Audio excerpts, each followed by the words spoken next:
Rain tapped against my windshield while I drove through a lonely highway in Colorado. I always believed ordinary nights stayed ordinary. That belief ended before midnight. My name is Ethan Carter, and my closest friends, Logan Hayes and Mason Brooks, had shared almost every important moment of my life. Childhood adventures, graduation, broken hearts, terrible jokes, and impossible dreams connected all three of us. I trusted Logan Hayes with every secret. I trusted Mason Brooks with every promise. Nothing had ever shaken that faith until this drive. I still think this road is cursed, Logan Hayes said. I laughed. Logan Hayes says that every time rain starts.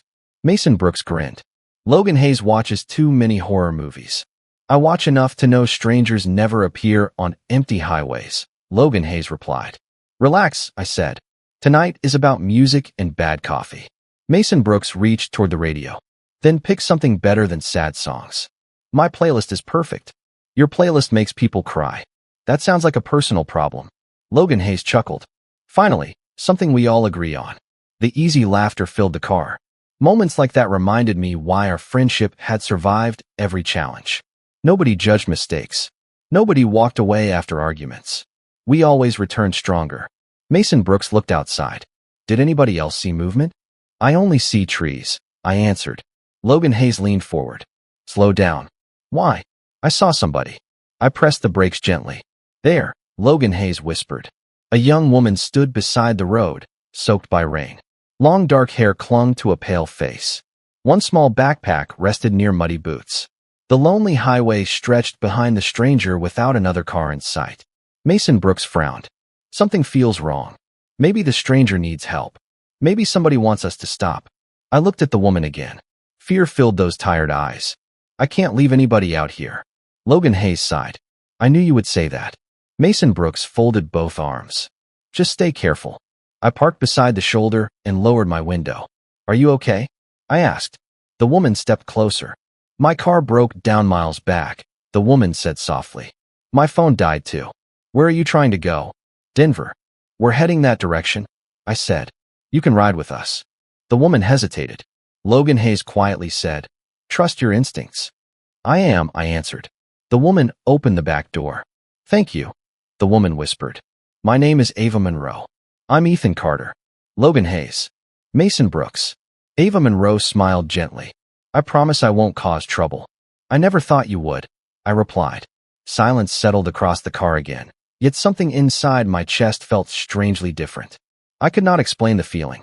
Curiosity mixed with sympathy, while another quiet emotion slowly appeared. I barely knew Ava Monroe, but meeting Ava Monroe already felt like the beginning of a story that would change everything. I cleared my throat and looked into the mirror. Ava Monroe stared through the rain-covered window without saying a word.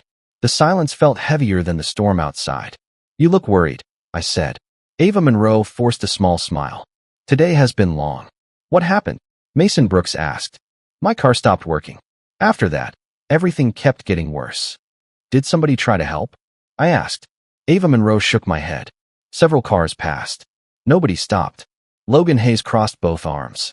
Nobody travels this highway without a reason. I had a reason, Ava Monroe replied quietly. What reason? I wanted a fresh start.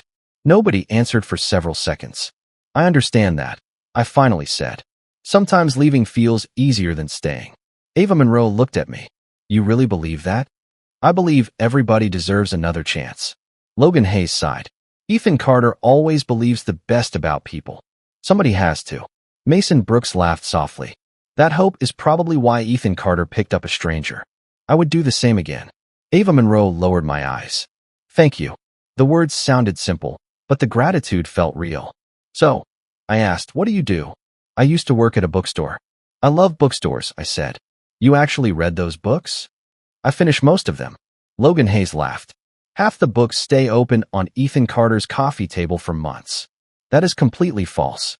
It is completely true, Mason Brooks said. Ava Monroe smiled for the first time. The smile changed something inside me. The storm outside suddenly seemed farther away. I forgot what laughing felt like, Ava Monroe admitted. Maybe tonight can be the beginning of something better, I said. I hope so. Rain became heavier. Wind pushed against the car. Logan Hayes looked behind us. Does anybody else see those headlights? I checked the mirror. Bright lights appeared far back. Probably another driver, Mason Brooks said. The lights grew larger within seconds. That car is moving too fast, Logan Hayes warned. I tightened my grip on the steering wheel. The engine behind us roared louder. Move over, Mason Brooks shouted. I'm trying. The headlights filled every mirror. Ava Monroe gasped. Ethan Carter. I see the car. The horn exploded behind us. I pulled toward the shoulder. The speeding vehicle followed. Why is that driver following us? Logan Hayes yelled. I don't know. The other vehicle suddenly swerved beside us. For one terrifying second, I saw nothing except blinding white light. Watch out, Ava Monroe screamed. Metal slammed against our car. The steering wheel jerked from my hands. Glass shattered across my face. Our car spun wildly through the rain. Logan Hayes shouted my name. Mason Brooks screamed. Ava Monroe cried out. Everything flipped. Everything crashed. Everything went dark. My ordinary life ended before I could take another breath. Darkness slowly faded into bright white lights. My head felt heavy, and every breath sent sharp pain through my chest. Strange beeping filled the quiet room. I tried to move, but my body refused to listen. Panic rushed through me before I noticed a nurse standing beside the bed. Easy, the nurse said. Please stay still. What happened? I asked. You were in a serious car accident. My friends. The nurse looked away. Please tell me. A doctor will explain everything. I don't want a doctor. I want answers. The nurse gently touched my shoulder. Try to stay calm. The door opened, and a doctor walked inside carrying a clipboard. My name is Dr. Harris, Dr. Harris said. You suffered several broken ribs, a concussion, and deep cuts. Recovery will take time. My friends, I repeated. Logan Hayes. Mason Brooks. Ava Monroe. Dr. Harris took a slow breath. Logan Hayes did not survive the crash. The words hit harder than the accident. No. I'm very sorry. No. Tears blurred my vision. Logan Hayes cannot be dead. Dr. Harris lowered the clipboard.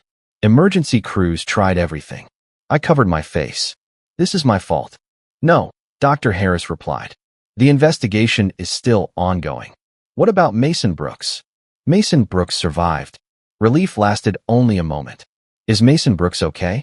Mason Brooks has serious injuries, but remains alive. And Ava Monroe? Dr. Harris looked confused. No patient by that name arrived here. That can't be true. Police searched the crash scene. Ava Monroe was inside the car. No emergency team found Ava Monroe. I stared at Dr. Harris. Somebody had to find Ava Monroe. We have no record. The room became silent again. A soft knock came from the doorway. 2 police officers entered. I'm Detective Grace Mitchell, the woman said. The older officer nodded. Officer Ryan Cooper. Detective Grace Mitchell pulled a chair beside my bed. I know this is difficult. I need to know what happened. We believe another vehicle forced your car off the road. So somebody caused the crash? We believe so. Did anybody see the driver? No witnesses. What about security cameras? Nothing useful yet. I remembered the bright headlights. The other driver followed us. Detective Grace Mitchell wrote something inside a notebook. Can you describe the vehicle? I only saw headlights. Anything else? The car stayed close. Officer Ryan Cooper spoke quietly, almost like somebody wanted your vehicle to crash. The sentence sent a chill through me. Why would anybody do that? We're trying to answer that question. Detective Grace Mitchell stood. If you remember anything, call immediately. I will. Both officers walked toward the door. Detective Grace Mitchell. The detective turned back. Yes. If Ava Monroe disappeared. I know what you're thinking. Do you believe Ava Monroe is alive? Detective Grace Mitchell paused. I believe somebody knows much more than anybody is admitting. The detective left without another word. I leaned back against the pillow. Logan Hayes was gone. Mason Brooks was fighting for life. Ava Monroe had vanished. Nothing about the crash made sense anymore. For the first time since childhood, fear felt stronger than hope. Sleep never came. Every time I closed my eyes, broken glass, screaming voices, and bright headlights returned. Morning arrived with another wave of pain, but questions hurt more than my injuries. A nurse entered my room. You have a visitor. Mason Brooks. The nurse nodded. A wheelchair rolled through the doorway a few moments later. Mason Brooks looked exhausted. Bandages covered Mason Brooks' forehead, and one arm rested inside a sling. I thought I lost you, I said. I almost didn't make it, Mason Brooks answered. I forced a weak smile. I'm glad you're alive. I'm glad you're alive too. Silence filled the room. Finally, I asked, do you remember the crash? Only pieces. What pieces? The rain. The headlights. The impact. Nothing before that. Mason Brooks hesitated. No. The pause felt strange. Are you sure? I'm trying to remember. I nodded, but doubt quietly entered my mind. What about Ava Monroe? Mason Brooks looked toward the window. I don't know. Did Ava Monroe say anything before the crash? I can't remember. Mason Brooks. What? You never forget details. I'm injured, Ethan Carter. I know. My memory isn't perfect. Dr. Harris entered before I could ask another question. Mason Brooks needs more rest. I'll visit later, Mason Brooks said. As Mason Brooks turned the wheelchair, a phone slipped from a jacket pocket and landed beside my bed. I've got it, I said. I picked up the phone. The screen lit for a second. A message appeared before the screen locked. Did Ethan Carter suspect anything? My heart skipped. Mason Brooks. Mason Brooks quickly grabbed the phone. It's nothing. Who sent that message? A wrong number. That didn't look like a wrong number. It doesn't matter. It matters to me. Mason Brooks looked nervous. I'll explain later. Without another word, Mason Brooks left. The uneasy feeling refused to disappear. An hour later, I walked slowly through the hospital hallway for physical therapy. Pain slowed every step. While passing the nurse's station, I heard two employees talking. The missing woman still hasn't been found. Police searched everywhere. I kept walking until a folder slipped from a nearby cart. Papers scattered across the floor.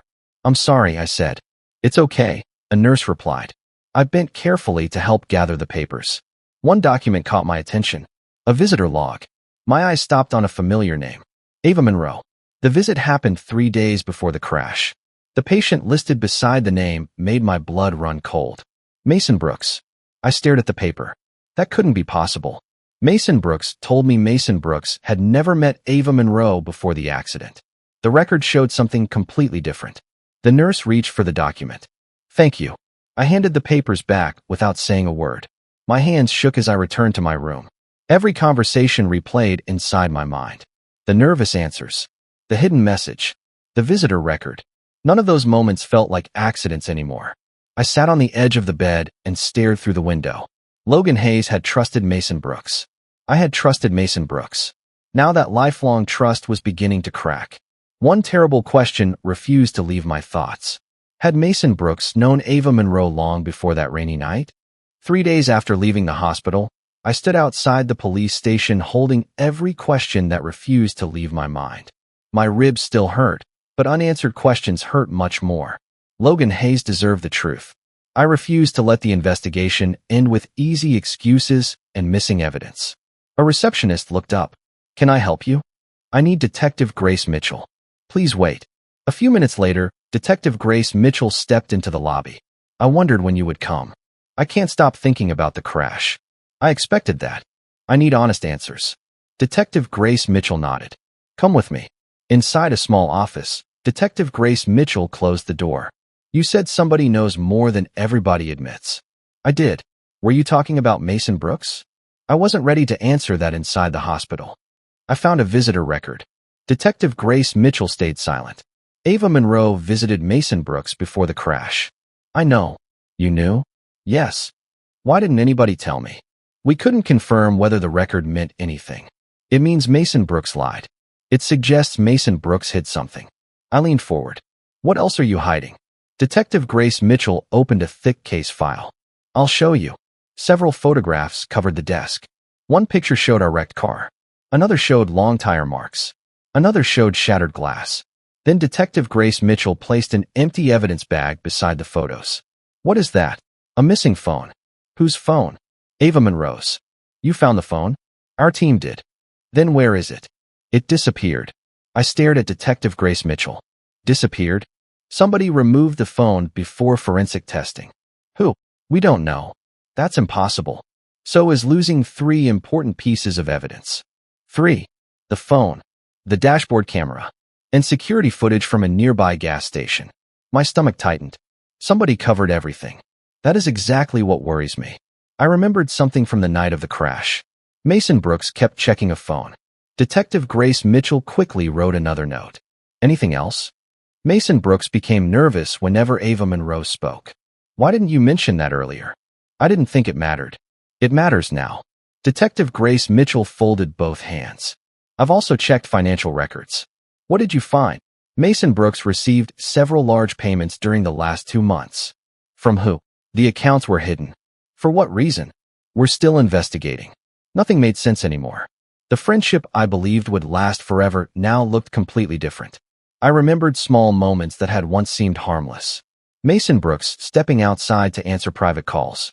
Mason Brooks refusing weekend trips without explanation. Mason Brooks suddenly buying expensive clothes despite constant complaints about money. Back then, I ignored everything. Now, every memory felt like another missing piece. I should have noticed, I whispered. You couldn't have known. I trusted Mason Brooks. Trust often hides painful truths. I slowly stood. I'm talking to Mason Brooks today. Be careful. I deserve answers. You deserve the truth. I walked toward the door. Before leaving, Detective Grace Mitchell quietly said one final sentence. Sometimes the people closest to us become the hardest people to recognize. The words stayed inside my mind long after I left the station. I drove straight to Mason Brooks' apartment. Every mile felt longer than the last. My hands tightened around the steering wheel. I kept remembering every laugh, every promise, and every moment of trust. Now every memory carried a shadow. I knocked on the door. A few seconds later, Mason Brooks opened it. Ethan Carter. We need to talk. Mason Brooks looked around the hallway. Come inside. I stepped into the living room. You look angry, Mason Brooks said. I found the hospital visitor record. Silence filled the room. I don't know what you're talking about. Stop lying. I'm not lying. Ava Monroe visited Mason Brooks before the crash. Mason Brooks looked away. Answer me. It wasn't important. It wasn't important. I didn't think it mattered. You told me Mason Brooks never met Ava Monroe. You lied. Mason Brooks rubbed both hands together. It was only one meeting. Why? I can't explain. You have to explain. It isn't that simple. I raised my voice. Logan Hayes is dead. I know. My life is falling apart. I know. Then tell me the truth.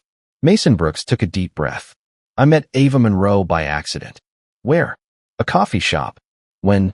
A few weeks before the crash. Why keep that secret? I didn't want problems.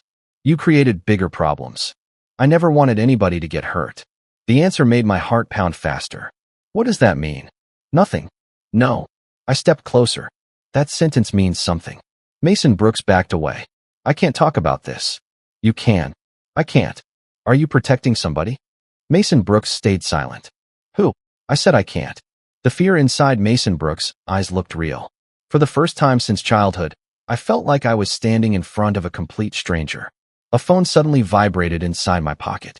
The loud sound broke the silence. I pulled out my phone. An unknown number flashed across the screen. I answered. Hello. A familiar voice spoke softly. Ethan Carter. My heart stopped. Ava Monroe. Please don't say my name loudly. Where are you? I'm safe for now. Police have been searching everywhere. I know. Why did Ava Monroe disappear? I had no choice. What is happening? I need you to listen. I'm listening. The crash wasn't an accident. I already know another car forced us off the road. You still don't know the real reason. What reason? I was supposed to meet Mason Brooks. My breath caught. What? I never planned to meet Ethan Carter. Nothing around me seemed real anymore. I don't understand. You will. Then explain. I can't explain over the phone. Why not? Somebody is watching. Who? A long silence followed. Finally, Ava Monroe whispered. Everything started long before that rainy night. Tell me who planned it. Another pause. Then Ava Monroe said words that changed everything. Someone else planned everything. My heartbeat echoed inside my ears. Who? I'll tell Ethan Carter everything. When? Tomorrow. Where?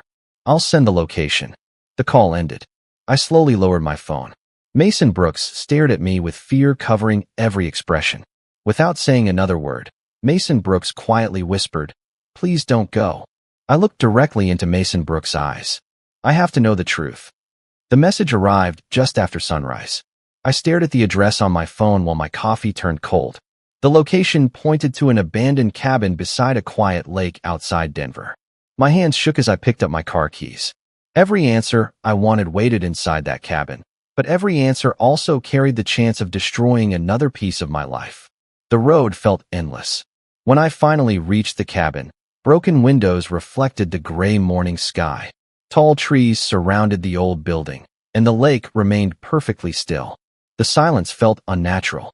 I stepped onto the porch. "Ava Monroe," I called. "I'm inside," Ava Monroe answered. I slowly opened the door. Dust covered the floor. Old furniture stood against the walls. Ava Monroe waited near a fireplace with tired eyes and folded arms. "You came," Ava Monroe said. "I needed answers. I know. I don't want half the truth anymore. You deserve everything." I looked directly at Ava Monroe. "Start talking." Ava Monroe lowered both eyes. "My reason for meeting Ethan Carter had nothing to do with coincidence. I guessed that. I accepted money." The confession hit me harder than expected. Money from who? I never learned the real name. "What do you mean?" "A middleman contacted Ava Monroe." "Why agree?" "My mother became seriously sick." I stayed silent. The hospital bills kept growing. So money became more important than honesty? I thought the job was harmless. "What job?" "Ride with Ethan Carter, Logan Hayes, and Mason Brooks." Only that. That was the original plan. What changed? The instructions changed 2 days before the trip. How? I was told to keep Ethan Carter distracted. So somebody planned the crash. I didn't know anybody would die. Anger rushed through my chest. Logan Hayes died. I know. Mason Brooks almost died. I know. My life fell apart. I know. You still accepted the money. I regret that decision every day. I turned away. I trusted Ava Monroe. I never expected Ethan Carter to trust Ava Monroe. I believed meeting Ava Monroe meant something special. Ava Monroe quietly answered. The feelings became real. I laughed bitterly. After every lie? Yes. Silence filled the room. Finally, Ava Monroe spoke again. The truth started years before the crash. I faced Ava Monroe once more. What happened? Logan Hayes and Mason Brooks witnessed a deadly robbery. My heartbeat quickened. When? About 5 years ago. Nobody ever mentioned that. The police never solved the case. What does that have to do with us? The people behind the robbery believed Logan Hayes and Mason Brooks remembered something important. What? I don't know. Then why target Ethan Carter? Ava Monroe slowly raised both eyes. Because Ethan Carter stayed close to Logan Hayes and Mason Brooks. Nothing made sense. Every answer created another question. I stepped closer. What else isn't Ava Monroe telling me? Ava Monroe opened my mouth to answer. Before another word escaped, loud footsteps echoed across the wooden porch. Ava Monroe looked toward the door. Fear replaced every expression. We're out of time, Ava Monroe whispered. The front door burst open before I could react. 3 masked people rushed inside. Run, Ava Monroe shouted. I did not ask questions. I followed Ava Monroe through a back door as footsteps pounded behind us. Branches slapped my face while we raced toward the trees. Who are those people? I yelled. I don't know every name. They're trying to kill us. I know. A gunshot echoed across the woods. I dropped behind a fallen log. Keep moving, Ava Monroe cried. I can't leave Ava Monroe. You have to. I'm not leaving anybody again. Another gunshot struck a nearby tree. Wood exploded beside my head. Ava Monroe grabbed my arm. This way. We ran downhill toward the lake. An old fishing boat rested near the shore. The boat won't start, I said. It doesn't have to. Ava Monroe pushed the boat into the water. Get inside. What about Ava Monroe? I'll hold them back. No. Ethan Carter, listen. I'm not leaving. Another masked attacker appeared between the trees. Without hesitation, Ava Monroe picked up a broken wooden oar and swung with every bit of strength. The attacker fell backward. Now, Ava Monroe shouted. I pulled Ava Monroe into the boat. Together we pushed away from the shore. More gunshots echoed behind us. None reached the boat. Breathing became easier after the distance grew. I looked at Ava Monroe. Why risk everything? I couldn't let Ethan Carter die. After every lie? Because my feelings became real. I stayed silent. Part of me wanted to believe Ava Monroe. Another part remembered Logan Hayes. I don't know whether to forgive Ava Monroe. I don't expect forgiveness. What do you expect? The truth to matter. The boat reached the opposite shore. We climbed onto the muddy bank. A black SUV waited beside the road. The driver's window slowly rolled down. A man wearing dark sunglasses smiled. I wondered how long it would take. Who are you? I shouted. The man ignored my question. Ava Monroe failed. Ava Monroe stepped in front of me. Stay away from Ethan Carter. The man laughed. Loyalty arrived too late. Tell Ethan Carter the truth, Ava Monroe demanded. I planned to. The man removed the sunglasses. The face looked strangely familiar. My heart pounded. I know that face. You should. I've seen the picture before. The man smiled again. My name is Victor Kane. Why does that name matter? Victor Kane leaned closer. Because Victor Kane knew Ethan Carter's father. Every sound around me disappeared. My father died when I was 12. That story was never true. I felt my knees weaken. What are you saying? Victor Kane looked directly into my eyes. Ethan Carter's father stole something that never belonged to Ethan Carter's family. No. Everything happening today started with Ethan Carter's father. Victor Kane started the engine. Find the truth if Ethan Carter has enough courage. The SUV disappeared down the empty road. I stood frozen beside the lake. Logan Hayes' death. Mason Brooks' lies. Ava Monroe's betrayal. Now my own father had become part of the nightmare. For the first time, I realized this story had never been about one rainy night. This story had begun many years before I was ready to understand it. I barely slept after meeting Victor Kane.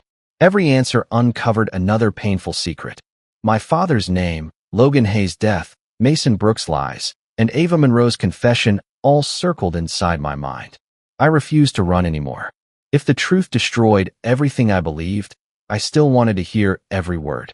The next morning, I walked into Detective Grace Mitchell's office. Detective Grace Mitchell looked up. You look exhausted. I met Victor Kane. Detective Grace Mitchell immediately stood. Where? Near the lakeside cabin. Did Victor Kane threaten Ethan Carter? Victor Kane admitted planning everything. Detective Grace Mitchell grabbed a notebook. Tell me every detail. I explained the meeting from beginning to end. When I finished, Detective Grace Mitchell quietly closed the notebook. I've been investigating Victor Kane for years. Then why isn't Victor Kane in prison? Victor Kane always hides behind other people. What about the robbery? We finally found new evidence. What evidence? A witness came forward. Who? A former employee. What did the employee say?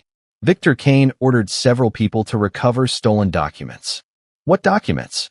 Financial records. My father stole those records. We don't know. Victor Kane said my father stole something. We're still verifying that claim. The office door opened. A tall man wearing a dark suit entered. Detective Grace Mitchell. Perfect timing. Detective Grace Mitchell looked toward me. Ethan Carter, meet Daniel Reed. I offered my hand. Nice to meet Daniel Reed. Daniel Reed shook my hand. I've reviewed the investigation. What happens now?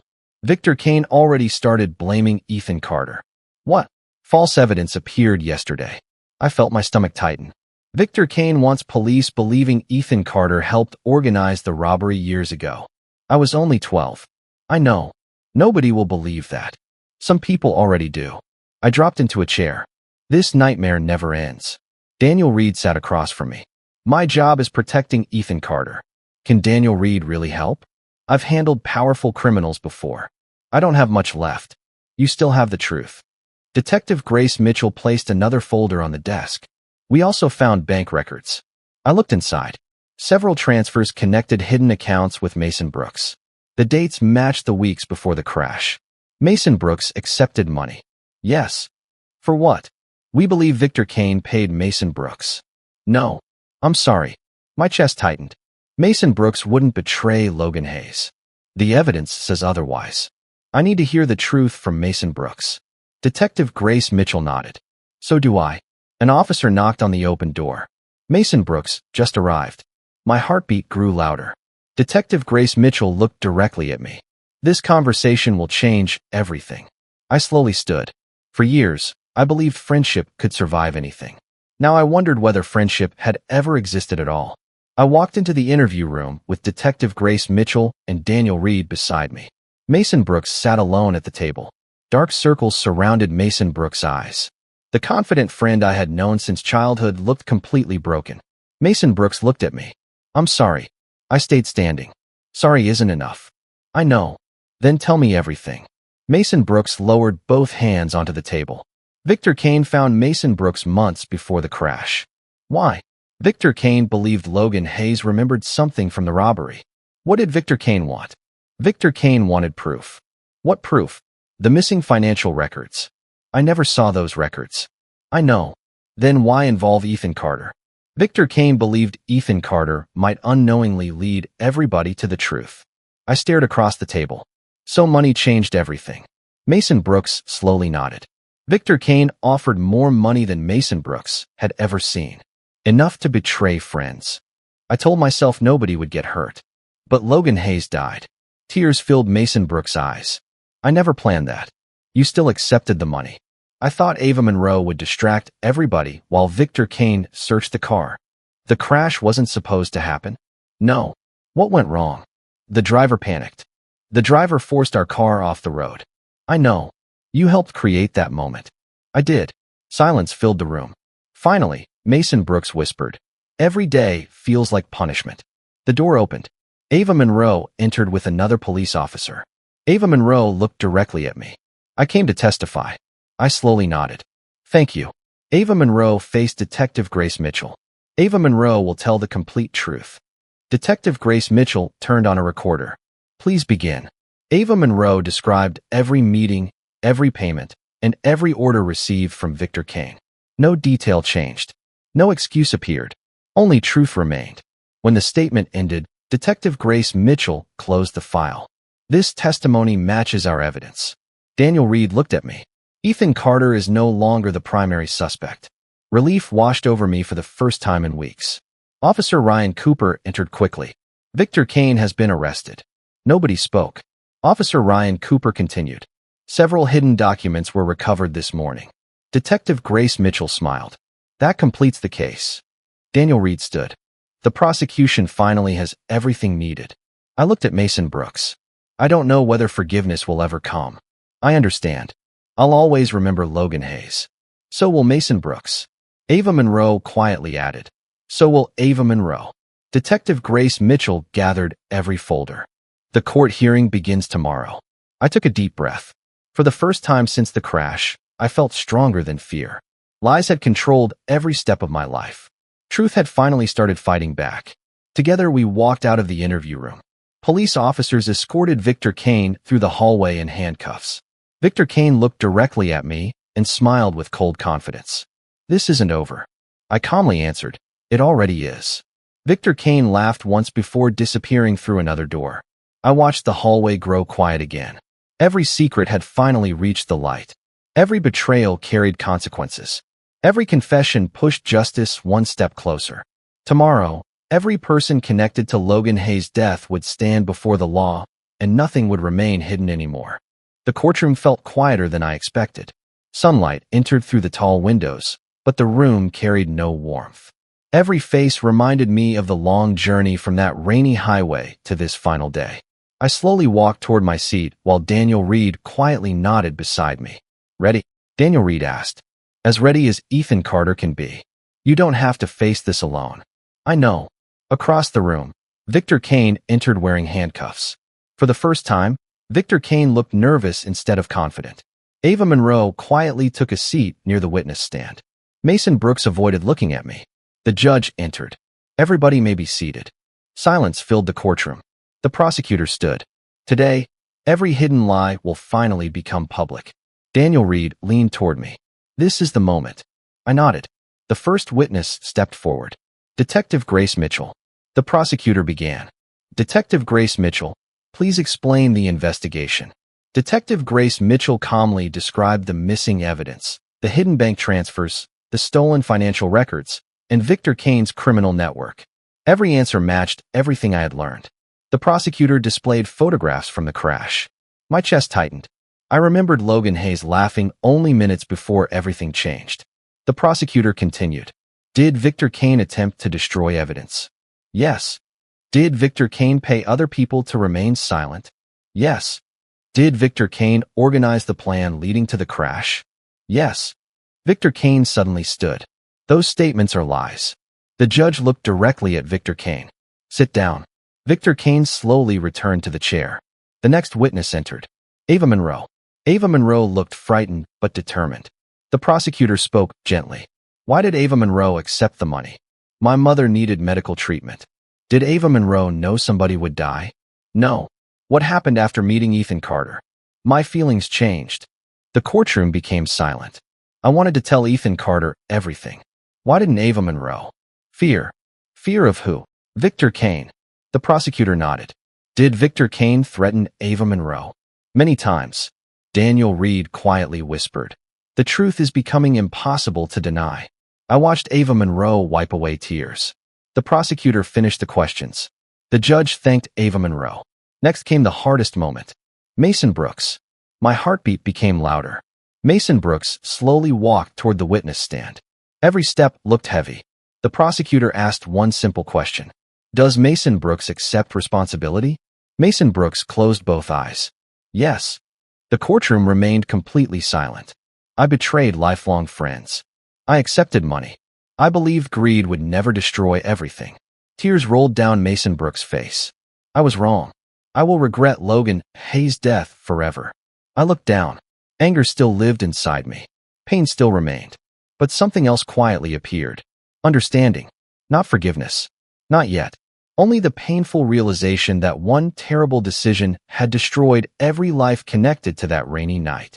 The judge called for a short recess. I slowly stood, knowing the final truth would soon change every remaining part of my life. The courtroom became quiet again after the recess. I returned to my seat beside Daniel Reed. My heartbeat slowed, but the weight inside my chest remained. Years of lies had finally reached their ending. The judge looked toward Victor Kane. Do you wish to make a final statement? Victor Kane slowly stood. Everything happened because people made weak choices. The prosecutor immediately answered. No. Everything happened because Victor Kane manipulated fear, greed, and violence. Victor Kane laughed once. I only gave people opportunities. You gave people reasons to betray innocent lives? The prosecutor replied. The judge reviewed the evidence one final time. Bank records, phone messages, witness testimony, recovered financial documents, the missing phone. Every secret pointed toward the same truth. The judge looked directly at Victor Kane. This court finds Victor Kane guilty on all major charges. Silence filled the courtroom.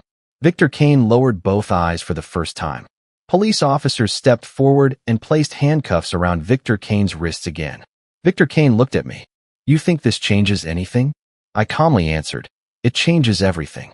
Without another word, police officers escorted Victor Kane out of the courtroom. The nightmare was finally over. Mason Brooks slowly approached me. I don't expect forgiveness. I know. I'll spend every day wishing Logan Hayes had survived instead. So will I. I'm sorry. I believe Mason Brooks truly regrets everything. I do. I took a slow breath. I can't forget. I understand. But carrying hate forever won't bring Logan Hayes back. Tears filled Mason Brooks' eyes again. Thank you for saying that. Ava Monroe quietly walked toward me. I'll leave Denver. Why? I need a fresh beginning. I hope Ava Monroe finds peace. I hope Ethan Carter does too. Ava Monroe offered one final smile before walking away. Several days later, I stood in front of Logan Hayes' grave. Fresh flowers rested beneath the headstone. Wind gently moved through the trees. I miss Logan Hayes every day, I whispered. I still hear Logan Hayes laughing. I still remember every promise. Tears rolled down my face. I wanted revenge. I believed revenge would heal everything. I was wrong. The silence around the cemetery felt peaceful. For the first time since the crash, I no longer felt controlled by anger. Pain remained. The memories remained. The scars remained. But fear no longer ruled my heart. I quietly placed my hand on the cold stone. Thank you for every memory. I'll keep living. I'll keep moving forward. As I walked back toward my car, I looked once more at the quiet cemetery. One decision on a dark road had changed countless lives forever. Trust had been broken. Friendship had been tested. Love had become pain. Yet truth had survived every lie. Justice had finally arrived. I understood something at last. Forgiveness does not erase the past. Forgiveness frees the future. I drove away without looking back. The road ahead remained unknown, but I no longer feared tomorrow. My scars would always remind me where I had been. My courage would decide where I would go next. That became the greatest victory of my life.